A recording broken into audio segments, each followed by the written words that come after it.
My dad was a staff member working for the Senate Appropriations Committee on Capitol Hill, appropriating money for the war in Southeast Asia. Wars. Mm-hmm. And so Thanksgiving dinners were a little quiet. So they were quiet instead of being animated? Oh yeah, no, we didn't argue. I mean, it was too obvious to argue about what was going on in this world. Oh yeah, I mean, I worked on the Hill. Okay, did you? Yeah, I got summer, patronage jobs, summer, Christmas. Did that turn you off, or was that? No, it was kind of exciting, and that's the seat of power on this planet, in many ways. Yeah. And so that part was interesting and informative. Yeah. What was the tipping point where you said, "Nah, I can't go establishment"?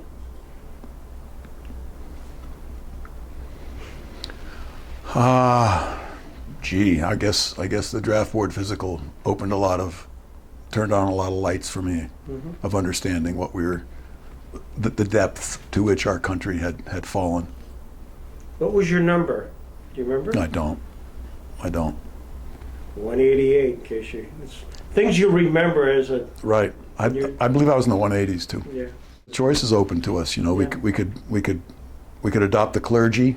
We could cut one of our toes off or one of our fingers off. Or we could run to Canada. We could run to the Caribbean. I mean, there was all sorts of things we could do. We could go hide in the woods of Maine. A lot of my friends did. Never were found. Yeah. No, it was incredible and how quickly we forget. I've heard rumors of them starting to think about reinstating the draft now. So, because no one wants to go to Middle East, can't imagine why. Seems like such a worthwhile effort. It'll be a boost for your song again. Yeah, great. Massachusetts, at that time period, there was singers, songwriters in Woodstock area, Greenwich, in Boston, and did you gravitate towards that Tom Rush environment? I got there, I think, to where I got to Boston area by the time that Club 47 was just about closed. And we had a whole new crop of clubs at that time. It was the spring of 68. And I got to the point where I could actually go to a coffee house and perform a dozen songs, or half a dozen, and feel good about it. And there was other clubs. There was a Unicorn, there was Paul's Mall, there was the Jazz Workshop. There was a bunch of other clubs that we could play. How did it work? Did you sign up? Was there a series of singers, songwriters who were given a slot and you could just, I don't want to say open mic, or was it really organized? I think that, like easily imaginable, it was pretty much chaos. And I think that open mic was probably something we had to do. I know at the Cellar Door, I had to do open mic along with people like Joni Mitchell, who was standing next to me in open mic night in the Cellar Door in D.C. And then, you'd get a little bit of a reputation for, he can cut it, let him go, And so we'd get an actual booking maybe for $20 in a part of the floor for the night. So it was really a showcase. Yeah. Yeah. Yeah, I mean, we cut our teeth. I mean, I was working Manpower. I don't know if you know what that is. And one morning I was unloading a box car full of frozen pigskins in 200-pound boxes.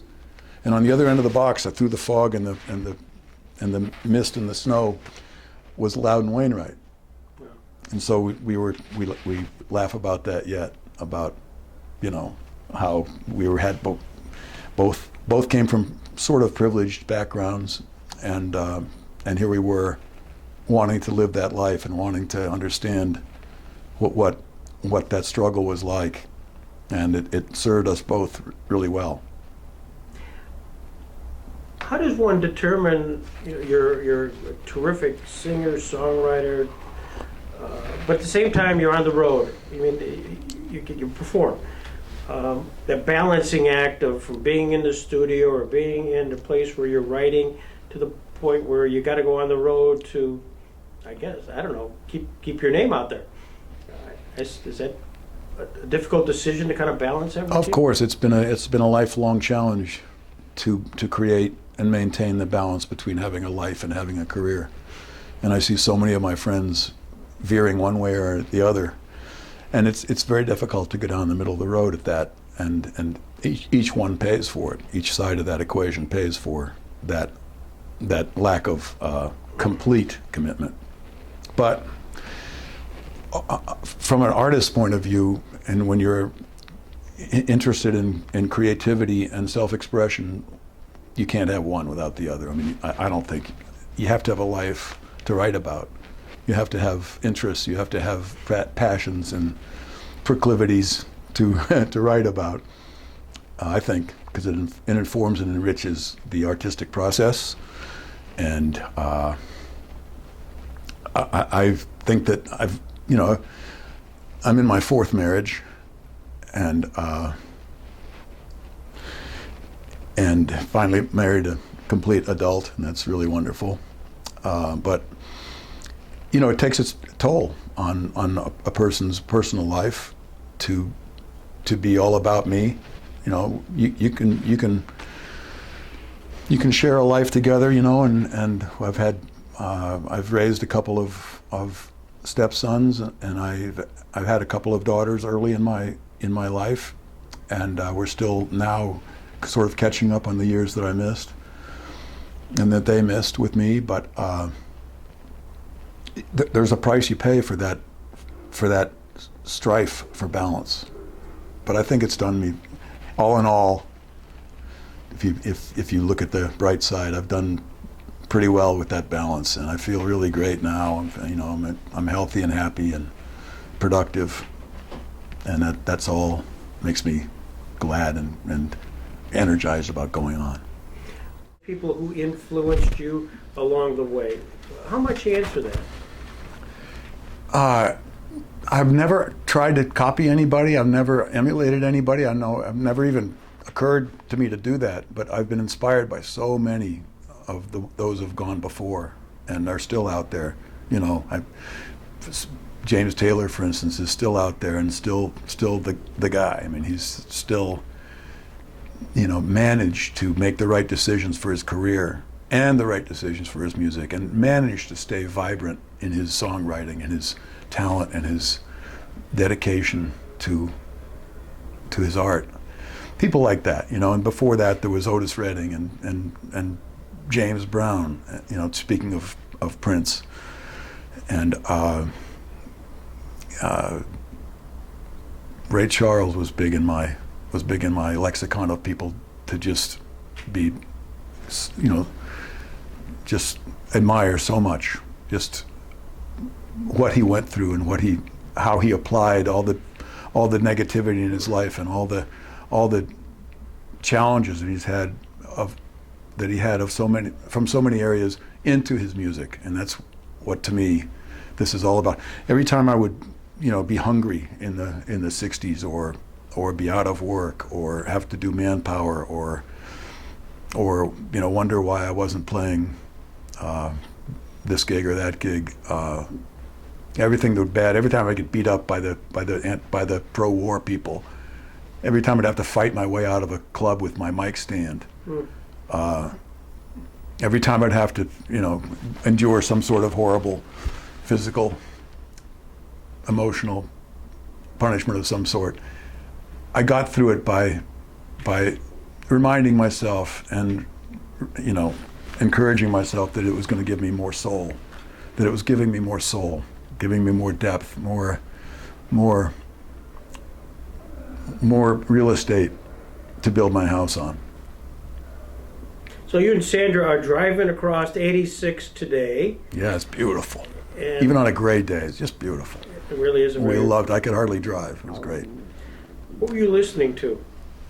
I was listening to a friend. Actually, a friend of mine gave me his new record. just a guy that I met recently, who's become a fast friend. And I listen to bluegrass a lot, on XM radio. I listen to 70s on 7 just to see what's going on. And I've got a vast playlist on my phone of things that have turned me on and inspired me to be as good as I can and as deep as I can and as provocative as I can. People like that just make you want to be better person, better artist. Do you sing along when you hear your song on the radio? No, I don't. I listen to it. I listen to Sunshine. Nothing much else gets played. But out of 18 albums, nothing much else gets really any airtime at all, which is super frustrating because there's some great stuff, I think, or I wouldn't have written it or produced it or recorded it.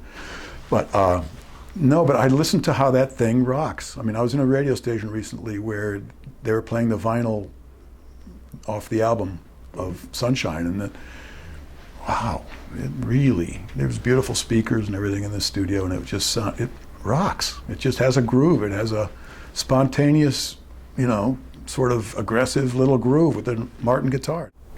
Are you politically active now? Only in my head and in my writing. I don't go out and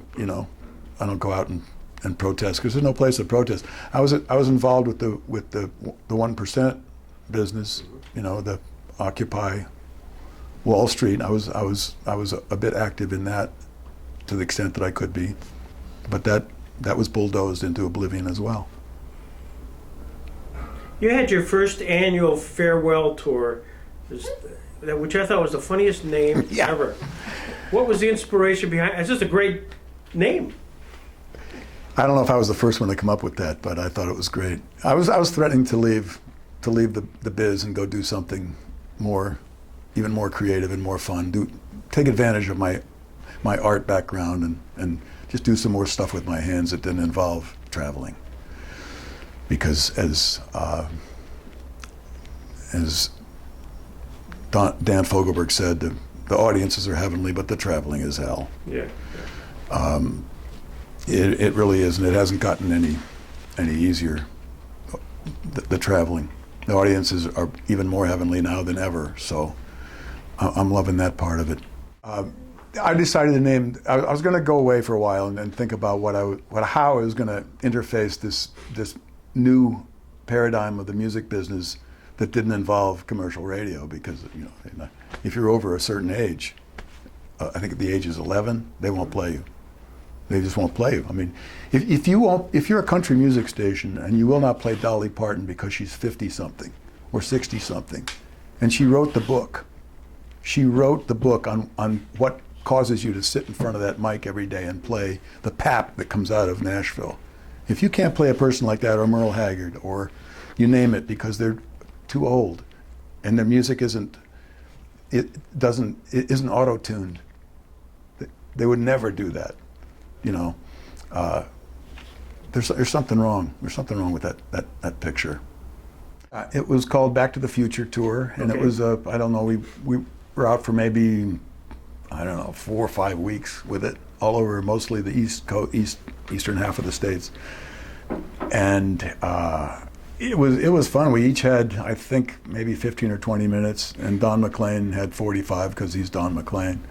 He closed the show, and he was. Of course, his one song is about 45 minutes. That's right. That's right.